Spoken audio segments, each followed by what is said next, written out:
Masih dalam Kompas Aceh sepekan, saudara, jelang pemberlakuan migrasi TV analog ke digital atau ASO, sejumlah warga miskin di Desa Perumahan Emperum, Kota Banda Aceh mulai mendapatkan bantuan STB gratis dari lembaga penyiaran swasta sebagai penyelenggara MUK di Provinsi Aceh. Sehingga warga mulai dapat menikmati siaran TV digital dengan kualitas gambar dan suara yang sangat bersih.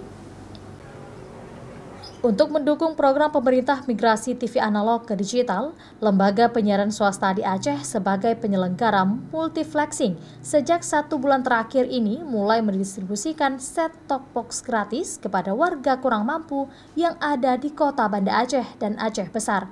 Warga kurang mampu yang mendapat set-top box gratis di Kota Banda Aceh dan Aceh Besar juga mendapatkan sosialisasi program migrasi TV digital atau ASO dari petugas teknisi lembaga penyiaran swasta yang turun langsung saat memasang set-top box di rumah warga.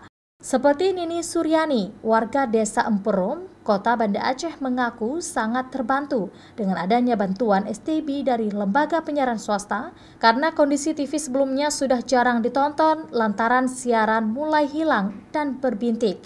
Namun setelah mendapat STB, kini ia sudah dapat menikmati hingga 30 siaran TV digital dengan kualitas gambar yang bersih dan suara yang jernih.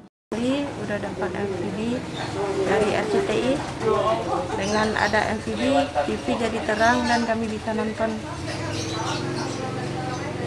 dengan jelas siaran TV-nya dan banyak siaran yang bisa ditonton. Gambarnya nggak jelas. Sudah ada MVB, alhamdulillah udah jelas dan anak-anak tenang. Pembagian set-top box gratis yang dilakukan lembaga penyiaran swasta kepada warga kurang mampu berdasarkan data yang diterima dari Kementerian Sosial atau warga yang selama ini mendapatkan program PKH. Pemberlakuan migrasi TV analog ke digital di wilayah Kota Banda Aceh dan Aceh Besar tinggal menunggu waktu. Tahap pertama dijadwalkan berlangsung pada 30 April mendatang. Sehingga bagi pengguna TV analog untuk segera memasang set-top box gratis agar dapat menyaksikan siaran TV digital dengan kualitas gambar yang bersih dan suara yang jernih. Raja Umar, Kompas TV, Banda Aceh.